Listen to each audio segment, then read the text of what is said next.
Well, if you want to understand why we're in a shutdown right now, read the book.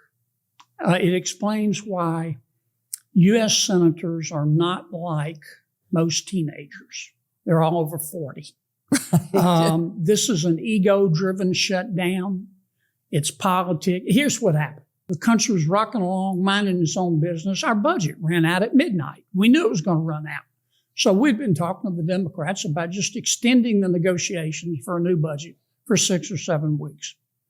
No strings attached. Just let's keep talking, but keep the government open. And the Democrats stepped up and said, we will vote no. We're going to shut her all down unless you give us $1.5 trillion.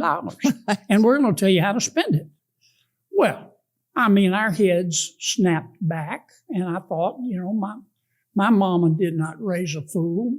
And if she did, it was one of my 3 brothers. And I'm not voting for this. And every Republican said, are you kidding me? So that's why we're in a shutdown. It's really about, but it's not about the money. It's also about politics, which I'll be glad to go into if you want. Apart from the shutdown, what else is irredeemably stupid in Washington? Well, common sense is illegal. And the problem you've got, and I'll tie it again to the shutdown. This shutdown will not end until 60 U.S. senators take their egos out back and shoot them. Right. Because this is all ego-driven. For example, it's not all his fault, but he deserves a lot of the blame. Senator Schumer is worried about his personal politics in New York. With AOC nipping at his heels. I mean, his numbers, his poll numbers for his reelection are on a journey to the center of the earth.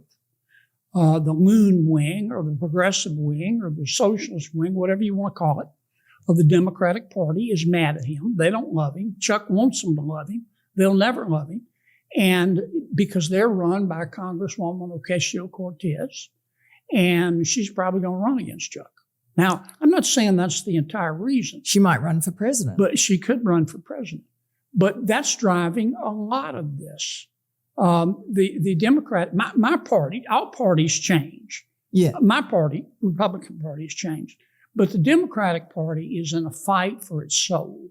It's in a civil war, isn't it? And the loon wing, as I call it, or if you want to be polite, the socialist wing, is on the ascendancy. Yeah. They're about to elect a mayor, a socialist mayor of New York, which I find breathtakingly dumb. Yeah. But this is a democracy. People can vote how they wish. But what's gone wrong with the Democrats? Is it Donald Trump that's made them crazy? For one thing, they don't have leadership.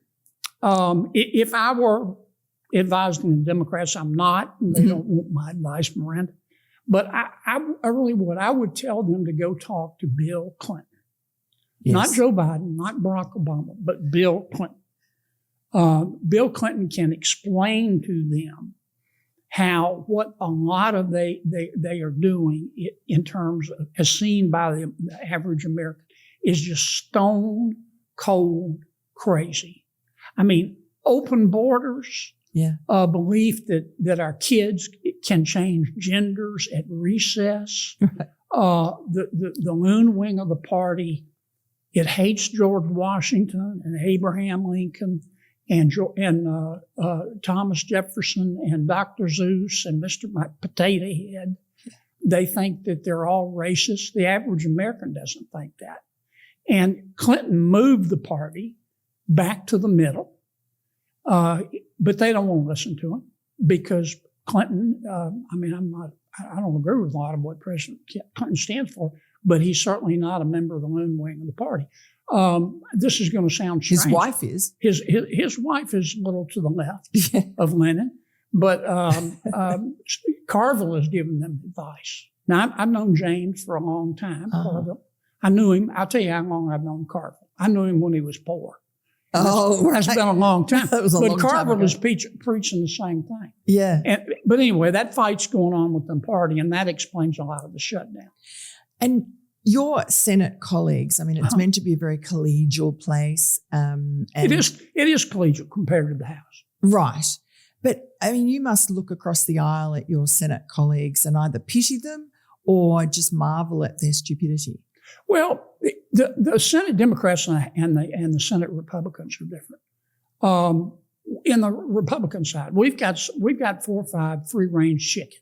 Right. They'll wander off. You're one of them, are you? I am one, but they'll wander off. Who are the others? And Rand Paul. Rand's a free-range chicken. Is Ted Cruz? No, Cruz is not really. He can be on certain issues. Yeah. And I don't mean this critically. They're just independent. I think it's a thinkers. positive. Susan Collins is another one. Mitch can be, since he's no longer majority leader. Right. We don't always move in tandem. Now, that's good and bad. But the Democrats, for the most part, if Chuck, what Chuck tells them to do, they do. Right. I don't mean any disrespect, but if Donald Trump envies that. Well, of course, that's all presidents want you to do what you're told. But if Chuck told some of the Democrats to go join the Taliban, they would say, "Where's the line, Mr. Leader?" But that's why we're in a shutdown. Yeah. And here's how it's going to end, I predict. Chuck will go to 6 or 8 of his members and say, "Look, we got to get this thing back open. So I want you to vote to open it up, but don't tell anybody I told you so. I'm going to keep voting no so I can try to save face. Yeah. But you vote to open it back up." Yes. Now, nobody will be fooled. And the risk that Senator Schumer runs by doing that, there's a fine line between looking like you're in charge and mutiny. He doesn't want it to look like a mutiny because then he looks weaker.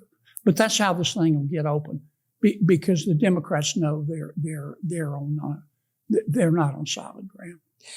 Don't you think, I mean, I hate to keep critiquing the Democratic Party, but you were a Democratic Party. I was until 2007. Yeah. But in Louisiana, national politics had not seeped into Louisiana. In our state at that time, most people were Democrats, but they were conservative Democrats. Like blue dog Democrats. Yeah. I've been fiscally conservative all my life. Mm-hmm. But then things started changing. And I looked up one day, I was a state treasurer, and all of the people that supported me and all the people who handled my legislation in the state legislature, they were Republicans. Right. And the Democrats would dog cuss me. And I'm a member of their party. Right. Because I wasn't part of the loon wing. And so I said one day, there's got to be a better way of doing this. And I just decided about 2 months before one of my reelection campaigns for treasurer, I stood up in front of God and country, people in Louisiana. I said, "Look, hey, I'm going to change parties. I want y'all all to know that. If that upsets you, you can vote against me. But that's what I'm up to." And I did. And I've never looked back. And did any particular incident precipitate that? Like, was there a drama with somebody? Yeah, well, my Democratic colleagues stopped talking to me. For example, I would go down to the state legislature. I was constantly, I'm cheap, especially with taxpayer money. I squeak when I walk. Okay, I'm cheap. And I would go down to the legislature and try to give them ideas about how to save money. Well, my Democratic colleagues in the legislature would come up to me and they'd say, "Kennedy, what planet did you parachute in from? We're the party that likes to spend money. You need to be helping us add money." I said, "No, guys. This money didn't just fall from heaven. We thank heaven for it, but it came out of people's pockets." And we grew further and further apart, mostly on fiscal matters. And then, of course, after I switched parties, the Democrats today, I don't recognize many of them. They all this stuff about transgenderism and open borders and hatred of people, and you're a racist if you don't agree with everything they stand for. And I think that's why their party's in trouble. I'm not saying my party's perfect, but I think this is the way most Americans look at it today. And it's why Trump was elected. Yeah. People look at the choice, Democrat, Republican, and they say, well, Republicans aren't perfect, but the other side's crazy. Right. And that's why they elected President Trump. They know all about President Trump. He's unruly. I told him one time, I said, "Mr. President, your problem is you grow anxious when you have an unexpressed thought." He just says anything. He says everything. But did you really say that? I did say that. And what did he say? He was cool about it. Yeah. He asked me one time, he said, how do you like my tweets? And I said, well, Mr. President, don't take this the wrong way, but tweeting a little bit less would not cause brain damage. And he looked at me and said, you don't like my tweets? I said, no, I didn't say that. I said, I like steak, but I don't like 8 steaks at one time. And you can't just say everything that comes into your head. But of course he does. Do you think it had any impact? No, it was zero. And but the American people get it. But they think between them and Harris, it was hope versus more hurt. And that's why Trump won. Yeah.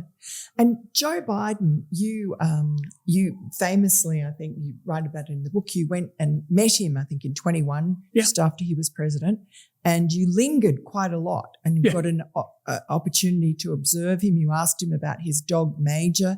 I thought it was interesting that his answer was, oh, well, it wasn't his fault. He bit all those Secret Service agents. Well, President Biden and I were both dog lovers, but I did. I was over at the White House for a photo op on a bill I passed. I stayed for 45 minutes, much to his staff's chagrin, and we just talked, and I got to know him a little bit.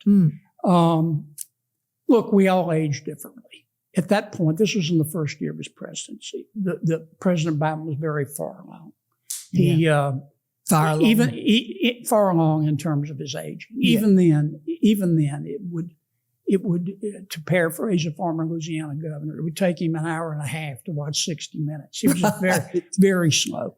But he had reached the point in his life, this was early on, when I could tell all he wanted to do was sit around, tell war stories, talk about the good old days. Self-aggrandize. Yep. And then when he was done, he wanted some hot soup and an early bedtime. Which is pretty much what he got. And I figured his staff was getting maybe 4 hours, 5 hours of work out of him a day. He couldn't help it in the sense that we all age differently. We do. But he did not. I could see the beginning of his neurodegenerative disease. It got worse. His staff cleverly hid it until they couldn't anymore. He had to debate in front of God and country and the American people. And the American people saw it. And they said, look, this man is just, he's like my grandpa, who I just took the car keys away from.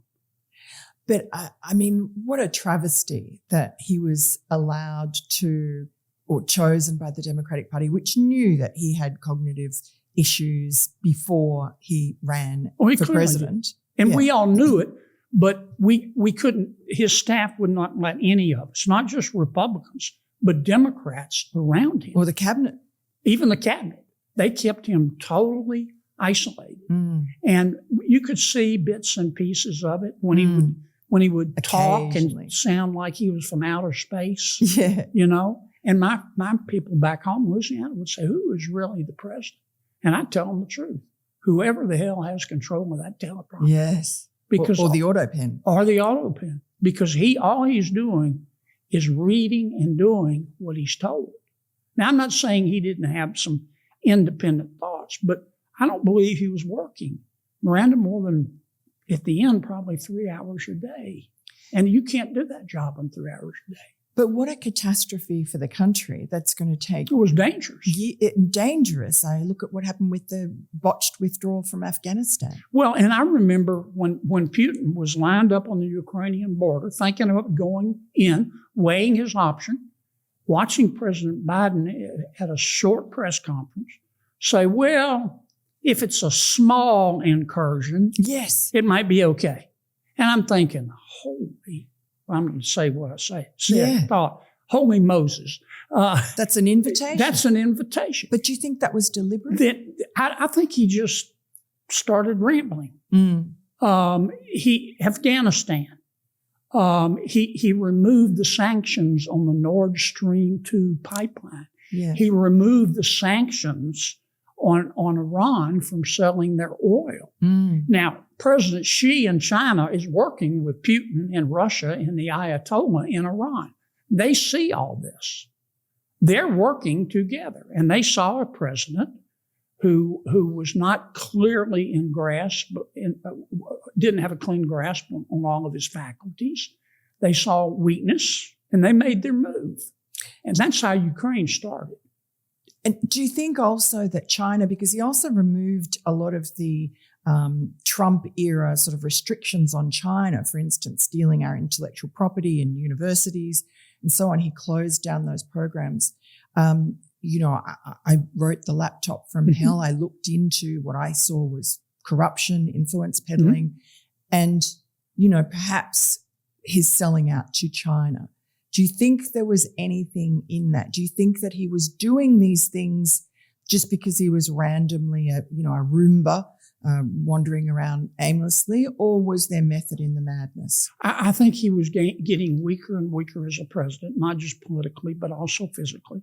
I think he surrounded himself with staff that were a bunch of left-leaning wokers. Mm-hmm. I think President Xi is the quarterback of all of this. Xi is working with Putin, working with the Ayatollah.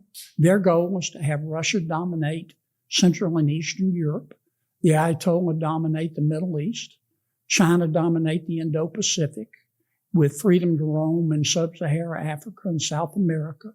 And that's not a world that's safe for Americans. Now, I don't want America to be the world's policeman, Miranda, but I don't want Xi Jinping or Vladimir Putin or the Ayatollah in Iran to be either. And these are hard men. They're all men. They're hard men. Dealing with them is like hand feeding a shark. And they understand one thing. And Biden would send Sullivan and Blinken over to talk to them. Yeah. I mean, we're in the middle of a prison riot in Ukraine, and Sullivan would go over there and try to quote Socrates to them. Yes. Instead of showing force. And even when Hamas attacked Israel, all Israel did, they did the right thing. Israel beat Hamas. They beat Hezbollah. They backed off Iran. And they did it with President Biden hanging all over their back, and Europe. Yes. Saying, stop. And Israel said, no, we're not going to stop until we kill these people who want to kill us first. So the Israel question, we're seeing that in America, polls are showing that America, which, used to be back Israel, most Americans to the hilt, now that's softening, and especially with the younger generation. And it's over, the Hamas, the war in Gaza. Why do you think that is happening? I think short-term opinion is mixed. But I think long-term, the American people will come to realize that the Middle East is safer because of what Israel did. Not just safer for the Israeli people. By backing off Iran is behind Hamas and Hezbollah. By backing off Iran. Bombing its nuclear site. Knocking out its air defenses. It's not just Israel that's safer. It's Saudi Arabia. It's Egypt. Yeah. It's Jordan. World. Yeah. It's all the countries. They will not say it publicly, but they're more scared of Iran, who's backed by China and Russia and North Korea, than they are of Israel. Now, I know they're unpopular in Europe and in some quarters of the United States. Columbia University. But I think history will prove that their actions resulted in a more stable Middle East. And I think Trump deserves a lot of credit for backing him, because President Biden didn't. No. And what's supposed to happen to the Palestinian refugees? Well, that's the question. I mean, if you ask Prime Minister Starmer in the UK, just came out and said, "Why? But we need a Palestinian state." Okay, Cinderella, where do you want to put it? Yeah, Liverpool. Yeah, who's going to run it? Are you going to let Hamas run it? What's Hezbollah's role? How are you going to keep them out without Israel involved, or some sort of police force? How are you going to keep Iran out? It's real easy for Starmer and Macron in France to go to the UN and play act and say, I'm politically correct. We need a Palestinian state. But the mechanics of how to do it while really protecting the Palestinian people and having stability in the Middle East, you're not going to do it by letting the terrorists come back in. You're just not. These people are crazy. They hate their religion. The zealots, not all members of the Muslim faith, but the radical Muslim faith, but the radicalized part of Islam. They hate Americans. They hate Jews. They want to kill us and drink our blood out of a boot.